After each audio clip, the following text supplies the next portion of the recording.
ಜಾತಿ ಜನಗಣತಿ ವರದಿಗೆ ಭಾರೀ ವಿರೋಧ ವ್ಯಕ್ತವಾಗ್ತಾ ಇದೆ. ಲಿಂಗಾಯತ ಹಾಗೂ ಒಕ್ಕಲಿಗ ನಾಯಕರು ಪ್ರಬಲವಾಗಿ ವಿರೋಧಿಸ್ತಾ ಇದ್ದಾರೆ. ನಮ್ಮ ಜಾತಿಯಲ್ಲಿ ಹೆಚ್ಚು ಜನ ಇದ್ದಾರೆ, ಆದರೆ ಕಡಿಮೆ ಸಂಖ್ಯೆ ತೋರಿಸಿದ್ದಾರೆ ಅಂತ ಆರೋಪ ಮಾಡಿದ್ದಾರೆ. ಸ್ವಪಕ್ಷ ನಾಯಕರಿಂದಲೇ ವಿರೋಧ ವ್ಯಕ್ತವಾಗ್ತಾ ಇದ್ದು ಸಿಎಂ ಸಿದ್ದರಾಮಯ್ಯಗೆ ನುಂಗಲಾರದ ಬಿಸಿ ತುಪ್ಪವಾಗಿದೆ. ಈ ಮಧ್ಯೆ ಇವತ್ತು ಸಂಜೆ 4 ಗಂಟೆಗೆ ವಿಶೇಷ ಸಚಿವ ಸಂಪುಟ ಸಭೆ ನಡೆಯಲಿದ್ದು ಸಭೆಯಲ್ಲಿ ಜಾತಿ ಜನಗಣತಿ ಬಗ್ಗೆ ಚರ್ಚೆಯನ್ನು ನಡೆಸಲಾಗುತ್ತೆ. ಇನ್ನು ಪ್ರಬಲ ಸಮುದಾಯದ ನಾಯಕರು ಜಾತಿ ಜನಗಣತಿ ವರದಿಯನ್ನು ಜಾರಿಗೆ ತರದಂತೆ ಒತ್ತಡ ಹಾಕ್ತಾ ಇದ್ದಾರೆ. ಆದರೆ ಅಹಿಂದ ನಾಯಕರು ಜಾತಿ ಜನಗಣತಿ ವರದಿಯನ್ನು ಅನುಷ್ಠಾನಕ್ಕೆ ತರುವಂತೆ ಪಟ್ಟಣ ಹಿಡಿದಿದ್ದಾರೆ. ಜಾತಿ ಜನಗಣತಿ ವರದಿ ವಿಚಾರ ಸಂಬಂಧ ನಿನ್ನೆ ಮುಸ್ಲಿಂ ಸಮುದಾಯದ ನಾಯಕರ ಸಭೆ ನಡೆದಿದೆ. ಬೆಂಗಳೂರಿನ ಟ್ಯಾನರಿ ರಸ್ತೆ ಅರೇಬಿಕ್ ಕಾಲೇಜು ಸಭಾಂಗಣ ನಡೆದಂತಹ ಸಭೆಯಲ್ಲಿ ವರದಿ ಸಾಧಕ ಬಾಧಕದ ಬಗ್ಗೆ ಚರ್ಚೆ ನಡೆಸಿದ್ದಾರೆ. ಸಭೆಯಲ್ಲಿ ಧಾರ್ಮಿಕ ಮುಖಂಡರುಗಳಾದ ಮೌಲಾನಾ ಅಮೀರ್ ಎ ಶರಿಯತ್, ಮೌಲಾನಾ ಮಕ್ಸೂದ್ ಇಮ್ರಾನ್ ಹಾಗೂ ಸಚಿವ ಜಮೀರ್ ಅಹಮದ್, ಸಿಎಂ ರಾಜಕೀಯ ಕಾರ್ಯದರ್ಶಿ ನಜೀರ್ ಅಹಮದ್, ಮಾಜಿ ಸಚಿವ ರೋಷನ್ ಬೇಗ್, ಪರಿಷತ್ ಸದಸ್ಯ ಅಬ್ದುಲ್ ಜಬ್ಬಾರ್, ವಕ್ಫ್ ಬೋರ್ಡ್ ಮಾಜಿ ಅಧ್ಯಕ್ಷ ಅನ್ವರ್ ಬಾಷಾ ಮತ್ತಿತರರು ಉಪಸ್ಥಿತರಿದ್ದರು. ಜಾತಿ ಜನಗಣತಿ ವರದಿ ಬಗ್ಗೆ ಎಐಸಿಸಿ ಅಧ್ಯಕ್ಷ ಮಲ್ಲಿಕಾರ್ಜುನ ಖರ್ಗೆ ಪ್ರತಿಕ್ರಿಯೆಯನ್ನು ಕೊಟ್ಟಿದ್ದಾರೆ. ಜಾತಿ ಗಣತಿ ರಾಜ್ಯ ಸರ್ಕಾರಕ್ಕೆ ಬಿಟ್ಟಂತ ವಿಚಾರ, ಆ ರಿಪೋರ್ಟ್ ಕೂಡ ನಾನು ನೋಡಿಲ್ಲ. ರಾಜ್ಯ ಸರ್ಕಾರ ಕ್ಯಾಬಿನೆಟ್ನಲ್ಲಿ ಚರ್ಚಿಸಿ ಏನ್ ತೀರ್ಮಾನ ಕೈಗೊಳ್ಳುತ್ತೋ ನೋಡೋಣ ಅಂತ ಖರ್ಗೆ ಹೇಳಿದ್ದಾರೆ. ಇವತ್ತು ಕ್ಯಾಬಿನೆಟ್ನಲ್ಲಿ ಜಾತಿ ಜನಗಣತಿ ವರದಿ ಚರ್ಚೆ ನಡೆಯಲಿದೆ. ಈ ಬಗ್ಗೆ ಮಾಜಿ ಶಾಸಕ ಬಿಸಿ ಪಾಟೀಲ್ ವ್ಯಂಗ್ಯವಾಡಿದ್ದಾರೆ. ಜಾತಿ ಗಣತಿ ವರದಿಯ ಸಮೀಕ್ಷೆಯು ವೈಜ್ಞಾನಿಕವಾಗಿಲ್ಲ.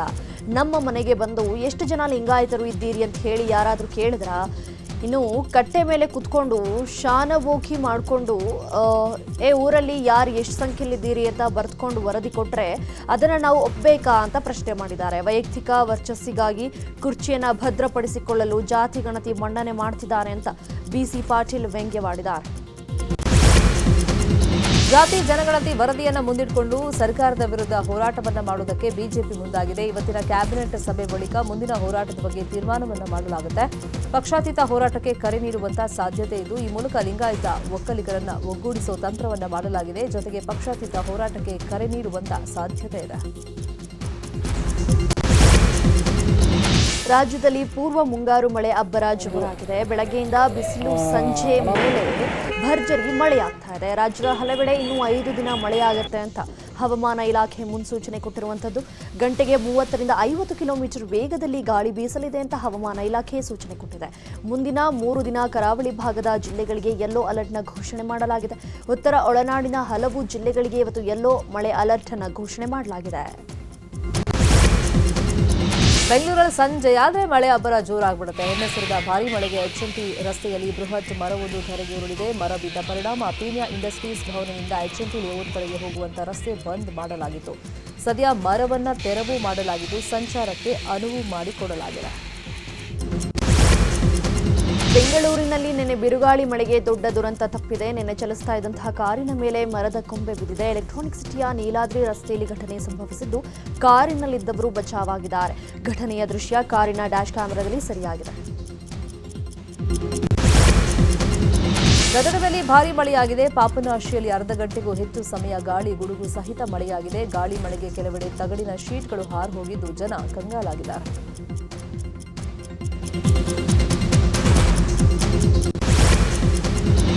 ವಿವಿಧ ಬೇಡಿಕೆಗಳಿಗೆ ಈಡೇರಿಕೆಗಾಗಿ ಲಾರಿ ಮಾಲೀಕರು ನಡೆಸ್ತಾ ಇರುವಂತಹ ಮುಷ್ಕರ 3ನೇ ದಿನಕ್ಕೆ ಕಾಲಿಟ್ಟಿದೆ.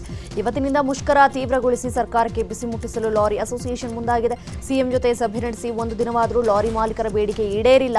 ಮುಂದಿನ ಹೋರಾಟದ ಬಗ್ಗೆ ಇವತ್ತು ಲಾರಿ ಅಸೋಸಿಯೇಷನ್ ಸಂಘದ ಅಧ್ಯಕ್ಷ ಷಣ್ಮುಗಪ್ಪ ಸಭೆ ಮಾಡಲಿದ್ದಾರೆ.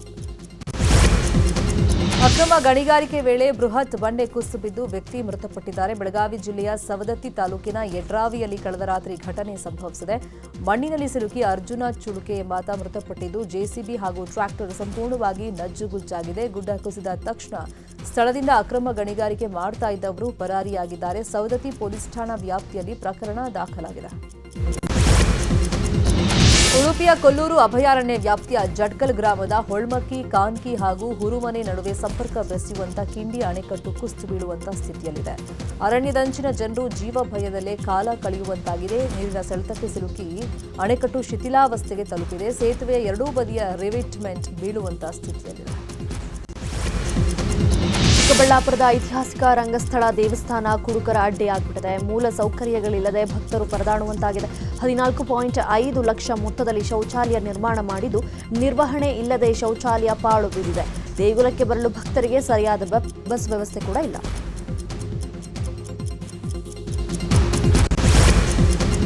ಚಿತ್ರದುರ್ಗದಲ್ಲಿ ಸಿಎನ್ಜಿ ಗ್ಯಾಸ್ ಕೊರತೆ ಉಂಟಾಗಿದ್ದು ಬಂಕ್ಗಳ ಮುಂದೆ ವಾಹನಗಳು ಸಾಲುಗಟ್ಟಿ ನಿಂತಿವೆ.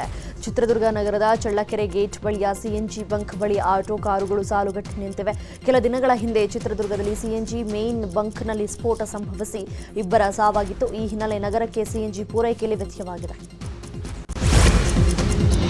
ಚಿಕ್ಕಮಗಳೂರಿನ ಮೂಡಿಗೆರೆ ತಾಲೂಕಿನಲ್ಲಿ ಕಾಡಾನೆಗಳ ಉಪಟಳ ಹೆಚ್ಚಾಗಿದೆ. ಬೆಳ್ಳಂಬೆಳಗ್ಗೆ ಮನೆ ಬಳಿ ಬಂದ ಕಾಡಾನೆ ಜನರಿಗೆ ಭೀತಿಯನ್ನ ಮೂಡಿಸಿದೆ. ಕಾಡಾನೆ ಕಂಡು ಎನ್ನೋ ಬಿದ್ದು ಅಂತ ಜನ ಓಡಿದ್ದಾರೆ.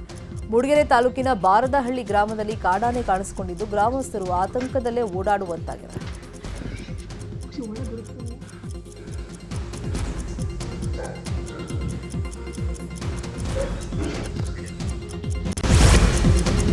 ಮಲೆ ಮಹದೇಶ್ವರ ಬೆಟ್ಟದಲ್ಲಿ ಹುಂಡಿ ಎಣಿಕೆ ನಡೆದಿದ್ದು ಕಳೆದ 35 ದಿನಗಳ ಅವಧಿಯಲ್ಲಿ 3,26 ಲಕ್ಷ ರೂಪಾಯಿ ಕಾಣಿಕೆ ಹಣ ಸಂಗ್ರಹವಾಗಿದೆ. ನಗದು ಹಣದ ಜೊತೆಗೆ 47 ಗ್ರಾಂ ಚಿನ್ನ ಹಾಗೂ 2 ಕೆಜಿ 200 ಗ್ರಾಂ ಬೆಳ್ಳಿಯ ಆಭರಣಗಳನ್ನು ಸಹ ಭಕ್ತರು ಮಹದೇಶ್ವರನಿಗೆ ಸಮರ್ಪಿಸಿದ್ದಾರೆ. ಸಾಲೂರು ಮಠದ ಶಾಂತ ಮಲ್ಲಿಕಾರ್ಜುನ ಸ್ವಾಮೀಜಿ ಹಾಗೂ ಪ್ರಾಧಿಕಾರದ ಕಾರ್ಯದರ್ಶಿ ರಘು ಅವರ ಸಮ್ಮುಖದಲ್ಲಿ ಹುಂಡಿಗಳನ್ನು ತೆರೆದು ಎಣಿಕೆ ನಡೆಸಲಾಯಿತು. ಇತಿಹಾಸ ಪ್ರಸಿದ್ಧ ಶ್ರೀ ಕುಗ್ಗೆ ಸುಬ್ರಹ್ಮಣ್ಯ ದೇವಸ್ಥಾನದ ಆದಾಯದಲ್ಲಿ ಭಾರೀ ಹೆಚ್ಚಳವಾಗಿದೆ. 2024-25ನೇ ಸಾಲಿನ ವಾರ್ಷಿಕ ಆದಾಯ 155.95 ಕೋಟಿ ರೂಪಾಯಿ ಏರಿಕೆಯಾಗಿದೆ. ಕಳೆದ ವರ್ಷ ವಾರ್ಷಿಕ ಆದಾಯ 146.01 ಕೋಟಿ ರೂಪಾಯಿ ಆಗಿತ್ತು. ಅಂದರೆ ಕಳೆದ ವರ್ಷಕ್ಕಿಂತ ಈ ಬಾರಿ 9.94 ಕೋಟಿ ರೂಪಾಯಿ ಆದಾಯ ಏರಿಕೆಯಾಗಿದೆ. ಈ ಮೂಲಕ ಶ್ರೀ ಕುಕ್ಕೆ ಸುಬ್ರಹ್ಮಣ್ಯ ದೇವಸ್ಥಾನ ಮತ್ತೆ ರಾಜ್ಯದ ಶ್ರೀಮಂತ ದೇವಸ್ಥಾನ ಎಂಬ ಹೆಗ್ಗಳಿಕೆಯನ್ನು ಪಡ್ಕೊಂಡಿದೆ. ಶಕ್ತಿ ಯೋಜನೆ ಪರಿಣಾಮ ಕುಕ್ಕೆ ದೇವಸ್ಥಾನದ ಆದಾಯದಲ್ಲಿ ಹೆಚ್ಚಳ ಸಾಧ್ಯತೆ ಅಂತ ಹೇಳಲಾಗ್ತಾ ಇದೆ. ಕುಕ್ಕೆ ಶ್ರೀ ಸುಬ್ರಹ್ಮಣ್ಯ ನಾಗಾರಾಧನೆಯ ಪ್ರಮುಖ ಕ್ಷೇತ್ರವಾಗಿದ್ದು ಕರ್ನಾಟಕ ಸೇರಿದಂತೆ ಹೊರ ರಾಜ್ಯಗಳಿಂದಲೂ ನಿತ್ಯ ಸಾವಿರಾರು ಭಕ್ತರು ಅಲ್ಲಿಗೆ ಆಗಮಿಸುತ್ತಾರೆ. ಸರ್ಪ ಸಂಸ್ಕಾರ ಸೇರಿದಂತೆ ವಿವಿಧ ಸೇವೆ ಹಾಗೂ ಇತರೆ ಮೂಲಗಳಿಂದ ಒಟ್ಟು 155.95 ಕೋಟಿ ರೂಪಾಯಿ ಆದಾಯ ಬಂದಿದೆ.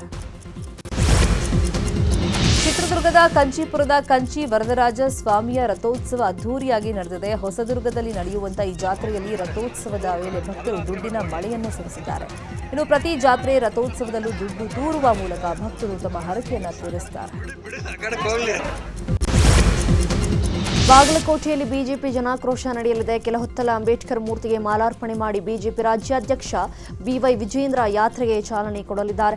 ನಗರದ ವಲ್ಲಭಭಾಯಿ ಚೌಕ್ ಮೂಲಕ ಬಸವೇಶ್ವರ ವೃತ್ತದವರೆಗೆ ಮೆರವಣಿಗೆ ಸಾಗಲಿದ್ದು ಈ ವೇಳೆ ಶ್ರೀರಾಮುಲು ಆರ್ ಅಶೋಕ ಛಲವಾದಿ ನಾರಾಯಣಸ್ವಾಮಿ ಸಾಥ್ ಕೊಡುತ್ತಾರೆ.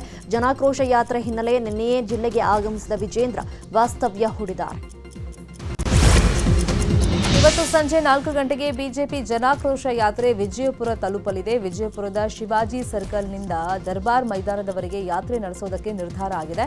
ಬಿಜೆಪಿಯಿಂದ ಉಚ್ಚಾಟನೆಯಾಗಿರುವಂತಹ ಯತ್ನಾಳ್ ಸ್ವಕ್ಷೇತ್ರದಲ್ಲಿ ಶಕ್ತಿ ಪ್ರದರ್ಶನಕ್ಕೆ ಬಿಜೆಪಿ ಮುಂದಾಗಿದೆ. ಇನ್ನು ಜನಾಕ್ರೋಶ ಯಾತ್ರೆಗೆ ವಿರೋಧ ವ್ಯಕ್ತವಾಗುವಂತಹ ಸಾಧ್ಯತೆ ಇದೆ. ಯತ್ನಾಳ್ ಬೆಂಬಲಿಗರು ಯಾತ್ರೆ ವೇಳೆ ಯತ್ನಾಳ್ ಭಾವಚಿತ್ರ ಪ್ರದರ್ಶನಕ್ಕೆ ಮುಂದಾಗಿದ್ದಾರೆ ಎನ್ನಲಾಗಿದೆ. ಇವತ್ತು ವಿಜಯಪುರದಲ್ಲಿ ಬಿಜೆಪಿ ಜನಾಕ್ರೋಶ ಯಾತ್ರೆ ನೆರವೇರಲಿದೆ. ಇನ್ನು ಈ ಮಧ್ಯೆ ಯತ್ನಾಳ್ ಬೆಂಬಲಿಗರು ಬಿಜೆಪಿ ಯಾತ್ರೆಗೆ ಯತ್ನಾಳ್ ಬೆಂಬಲಿಗರಿಂದ ಸ್ವಾಗತ ಅಂತ ಪೋಸ್ಟ್ ಮಾಡಿದ್ದಾರೆ.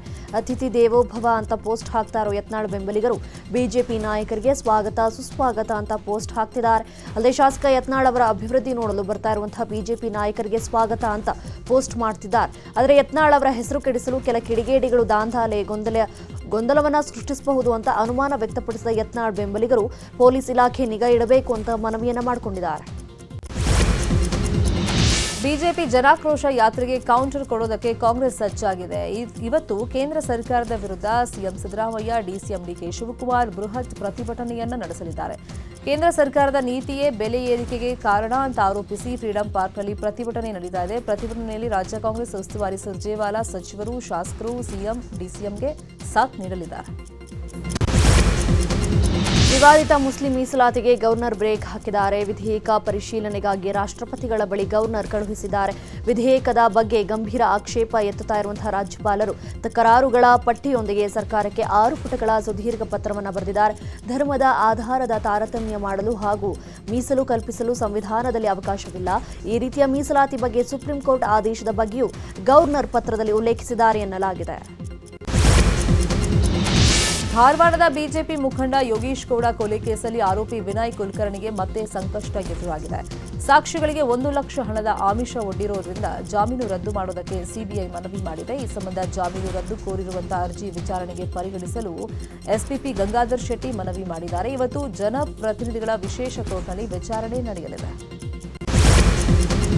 ಏಪ್ರಿಲ್ 22ರಂದು ಸಿಎಂ ಸಿದ್ದರಾಮಯ್ಯ ಮಂಡ್ಯ ಪ್ರವಾಸವನ್ನ ಕೈಗೊಂಡಿದ್ದಾರೆ. ನಾಗಮಂಗಲದ ದೊಡ್ಡಬಾರ ಗ್ರಾಮಕ್ಕೆ ಭೇಟಿಯನ್ನ ಕೊಡಲಿದ್ದಾರೆ. ಈ ಹಿನ್ನೆಲೆ ಮಂಡ್ಯ ಡಿಸಿ ಹಾಗೂ ಎಸ್ಪಿ ಸ್ಥಳವನ್ನ ಪರಿಶೀಲನೆ ಮಾಡಲಿದ್ದಾರೆ.